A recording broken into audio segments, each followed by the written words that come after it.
Good morning बच्चों। कक्षा 10 सामाजिक विज्ञान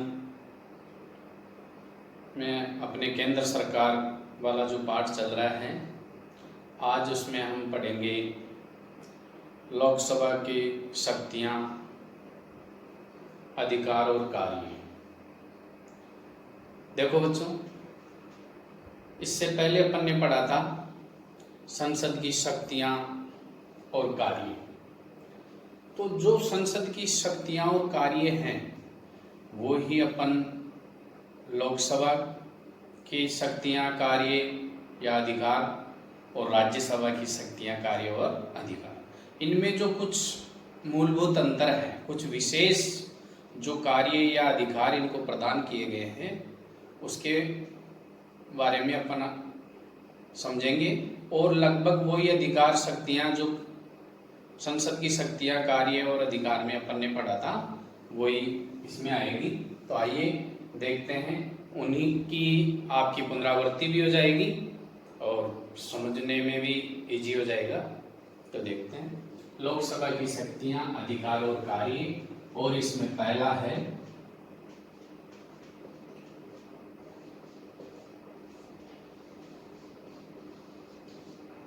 विधायी शक्ति।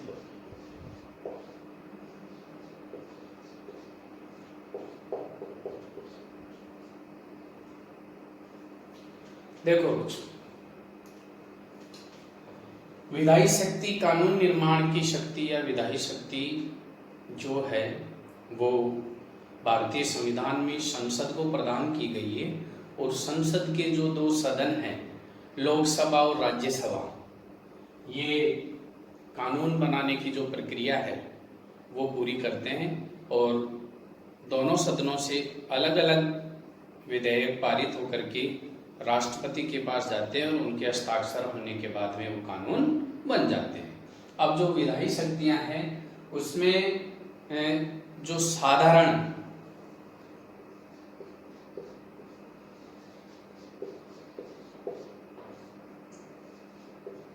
अवित्तीय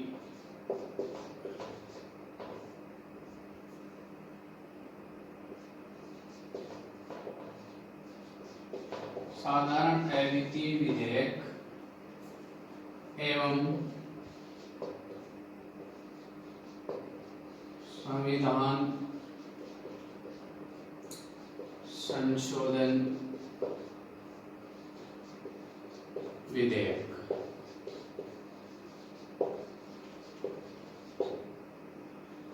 इन दोनों पे जो कानून बनाने की जो प्रक्रिया है, शक्ति है, वो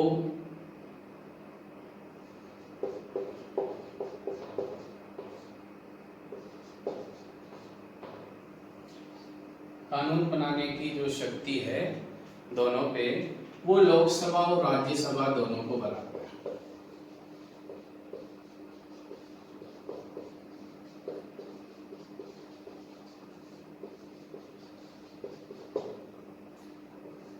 दोनों को बराबर महत्व दिया गया है। दोनों ही इन पे साधारण अवित्तीय विधेयक और संविधान संशोधन विधेयक पे दोनों सदनों में विधेयक पारित किया जाता है और राष्ट्रपति के हस्ताक्षर होने के बाद कानून बन जाता है। राष्ट्रपति अनुच्छेद 1 से 11 के तहत उन पे हस्ताक्षर करता है। तो ये विधायी शक्ति होगी। नंबर 2 है, अब ये बातें ही अपन ने संसद की कार्य और शक्तियों में पढ़ा था। अब है वित्तीय शक्तियां या वित्तीय शक्ति।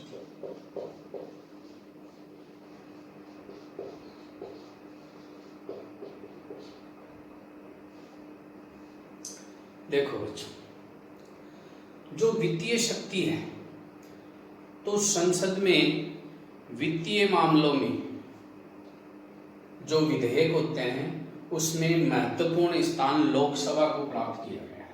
प्रमुख स्थान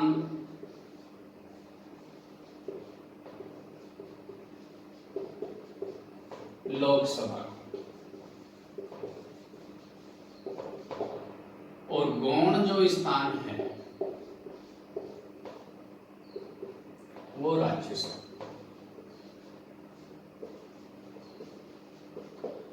इस मामले में लोकसभा को वित्तीय शक्ति, ये इसका एक विशेष अधिकार हो गया, विशेष शक्ति हो गई, क्योंकि इसमें प्रमुख स्थान लोकसभा को और गौण स्थान राज्यसभा को। अब ये किस प्रकार होता है वो देखिए कि कोई भी विधेयक, वित्त विधेयक सबसे पहले लोकसभा में ही प्रस्तुत किया जाएगा, पारित किया जाएगा।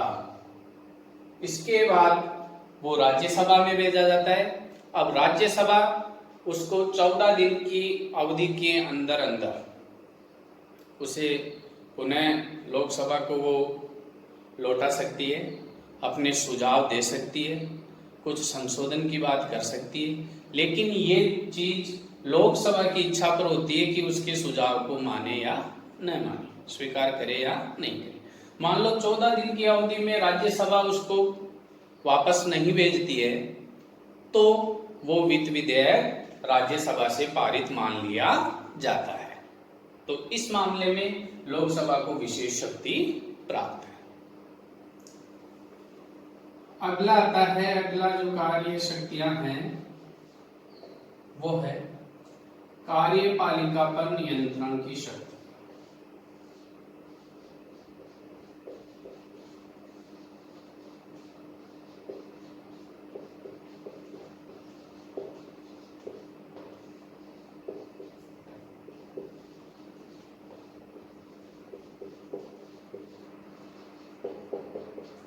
ये भी अपन ने कल जो संसद की शक्तियों में पढ़ा था, आज फिर इसकी पुनरावृत्ति हो रही है।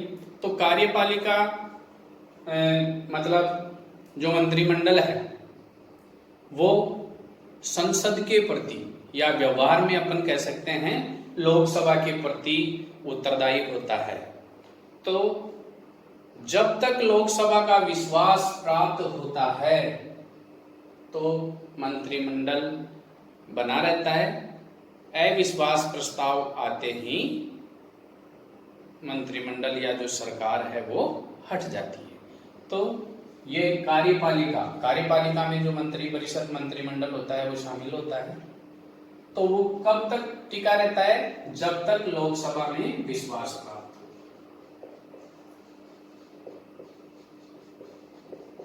लोकसभा की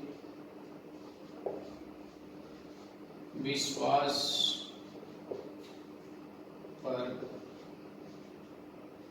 टिका रहता।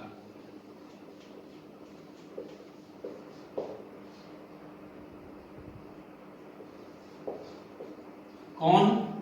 मंत्रिमंडल,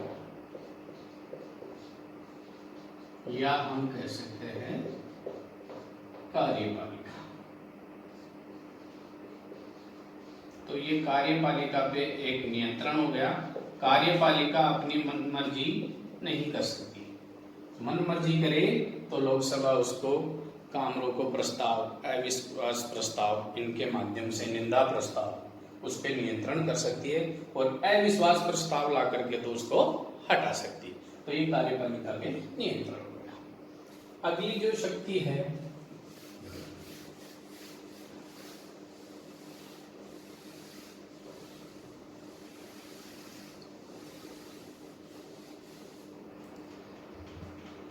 वो है नंबर 4, संविधान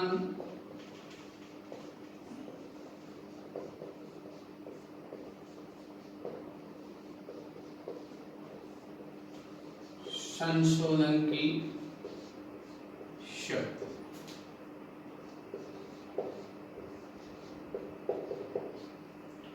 देखो बच्चों, संविधान संशोधन की शक्ति, अब वही बात है, संविधान में संशोधन की शक्ति वही संसद के पास में है।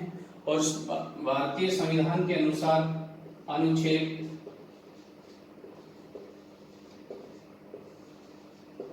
368, अनुच्छेद 368 के अनुसार संविधान में संशोधन किया जाता है। जो संशोधन की शक्ति है वो लोकसभा और राज्यसभा को समान रूप से है। यदि कोई संशोधन प्रस्ताव लोकसभा में पारित हो जाए और राज्यसभा उसे रोक दे तो वो खारिज हो जाता है, मतलब समाप्त हो जाता है। और राज्यसभा में पारित हो जाए, लोकसभा उसे रोक दे तब भी वो खारिज। तो इस मामले में लोकसभा और राज्यसभा दोनों को समान अधिकार या शक्ति प्राप्त है। तो ये संविधान में संशोधन की शक्ति होगी। प्रश्न ऐसे बन सकता है कि भारत में संविधान संशोधन की शक्ति किस अनुच्छेद के तहत होती है? संविधान संशोधन तो अनुच्छेद 368 के तहत।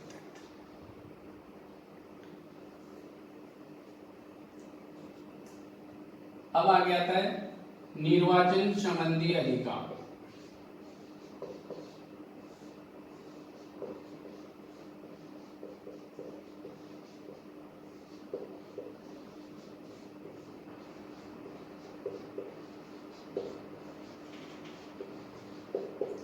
ये भी वही अपन ने कल संसद की शक्तियों में पढ़ लिया था कि अनुच्छेद 54 और 66 के तहत राष्ट्रपति और उपराष्ट्रपति का जो निर्वाचन होता है वो संसद के, राष्ट्रपति के निर्वाचन में संसद के दोनों सदनों के निर्वाचित सदस्य और राज्यसभाओं के निर्वाचित सदस्य भाग लेते हैं, और उपराष्ट्रपति के निर्वाचन में दोनों सदनों के सभी सदस्य भाग लेते हैं, मनोनीत भी और निर्वाचित भी।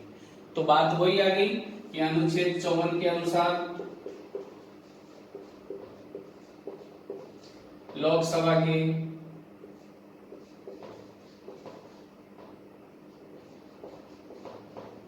निर्वाचित सदस्य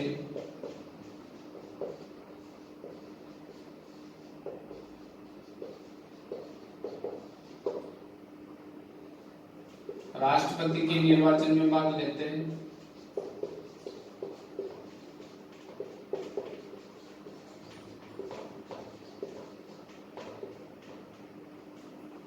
और अनुच्छेद 66 के अनुसार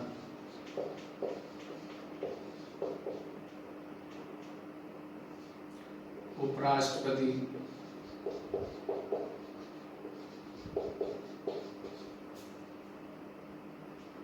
के निर्वाचन या उपराष्ट्रपति का निर्वाचन करते हैं। तो लोकसभा के जो राष्ट्रपति में निर्वाचित सदस्य और उपराष्ट्रपति में निर्वाचित प्लस मनोनीत यानी सभी सदस्य, क्योंकि आपकी कक्षा 10 की जो अभ्यास पुस्तिका है उसमें उपराष्ट्रपति के में भी निर्वाचित सदस्य लिखा हुआ है, वो गलत है। इसमें आएगा सभी सदस्य निर्वाचित और मनोनीत। तो ये ध्यान में रखने की बात है। तो ये निर्वाचन संबंधी शक्ति। तो इस प्रकार ये लोकसभा की शक्तियां, अधिकार या जो कार्य हैं वो मैंने बता दिया। अब एक वो जो अनुच्छेद में आपको बताना भूल गया वो है जो वित्तीय शक्ति है। मैंने आपको बताया कि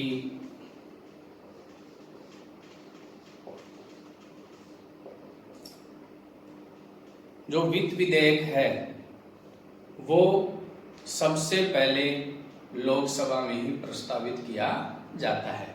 तो वित्त विधेयक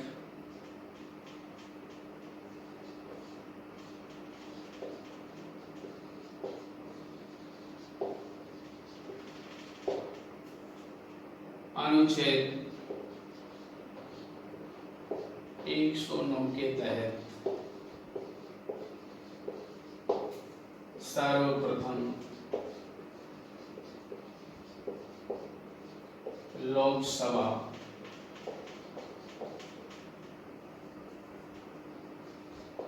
में प्रस्तुत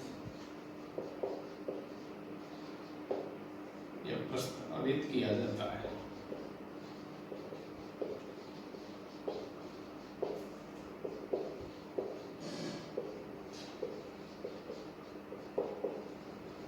ये क्योंकि जिस प्रकार संविधान संशोधन का अनुच्छेद 368 पूछ सकते हैं, ऐसे ही वित्त विधेयक सबसे पहले लोकसभा में ही प्रस्तुत किया जाता है, तो अनुच्छेद 109 के तहत। तो ये अपना छोटा सा जो टॉपिक था लोकसभा की शक्तियां, अधिकार, कार्य, वो अपना हो गया। अब नेक्स्ट आएगा अपना राज्यसभा की शक्तियां, अधिकार और कार्य। इसमें भी लगभग वही चीजें आएगी, लेकिन कुछ विशेष जो अधिकार राज्यसभा को प्राप्त है वो हमें विशेष रूप से ध्यान में रखना है। आपके तो बार बार पुनरावृत्ति होगी, फायदा ही है। तो मैं रामस्वरूप डबरिया, व्याख्याता राजनीति विज्ञान, आपको इस प्रकार से बिल्कुल धीरे धीरे लेसन समझाने का प्रयास कर रहा हूँ। तो मैं मानता हूँ आपके समझ में आ रहा होगा। इसी चीज को मैं बहुत तेज गति से भी बता सकता हूँ, लेकिन आपको वो चीज आप सीख नहीं पाओगे, समझ नहीं पाओगे, इसलिए मैं बड़े आराम से ध्यान से आपको समझाने की कोशिश करता हूँ। आज इतना ही। जय हिंद, जय भारत।